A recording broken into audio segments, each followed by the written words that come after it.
So what do you guys think of one-shot Dungeons and Dragons adventures? And I define the one-shot adventure as you pick up a module and you say, hey, this is pretty cool. I want to play it. I want to send some players through this and see what happens. So you might have players starting out at level 3, 5, 8, 12, and they create the character at that moment. And you're just going to use that character for that adventure. There's no going to be any before or after. I also define a one-shot adventure, and I often use it where being very, very fortunate to meet, make, and experience so many amazing D&D friends over the years, there are times where the stars align and I get a group together of some amazing old-time D&D friends. We only have time to play one adventure. Or, look, we're only going to be able to get together 3 times this month to play. Then I want to pull something out really exciting, really fun to run, but we're not going to spend our time leveling up before. We're not going to spend our time leveling up after. So how do we approach this? I approach it as a tool. And if I had to say for the majority of the way that I like to play D&D, I like leveling up, both as a player and as a DM. I like to start out at level 1. I like to hit 2, 3, 5. I like to get to 8 to 10. I like to see how the choices we make influence the story.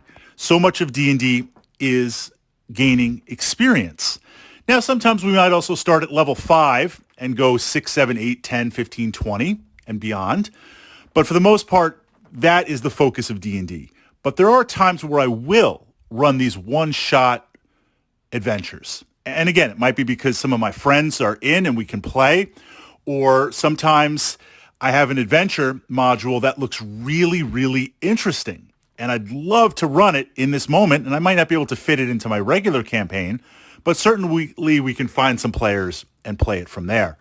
How I handle it is create your character, and then, of course, depending on the edition of D&D, we will convert a gold piece equivalency for you to outfit your character, to buy regular gear, to buy magic items.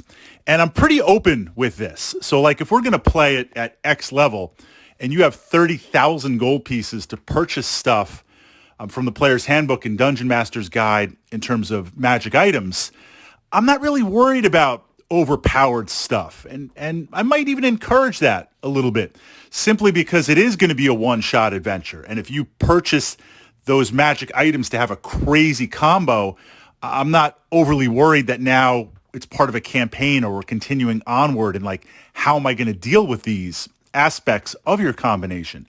So I encourage a lot of fluidity. I encourage a lot of really roll up something fun to play, something you want to experiment, and go it from there. Now, stepping around from behind the DM screen as a player, when I have played in one-shot adventures, I tend to try to play different characters because it's only going to be one adventure, and we're going to do the role-playing thing. We're going to have fun, but this is a chance to play something solid, but something experimental. And if it works out, great. Now I've got some ideas maybe for a longer campaign in terms of playing a certain type of character. If it doesn't quite work out, well, I had fun playing it. I got into the narrative, but it's not like, well, now my character's developed and now I have to play this character for the rest of the game.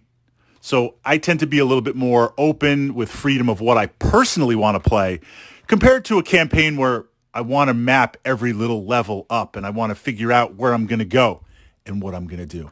So out of curiosity, both as a player and as a DM, one-shot, single-run type adventures, what are your thoughts on it?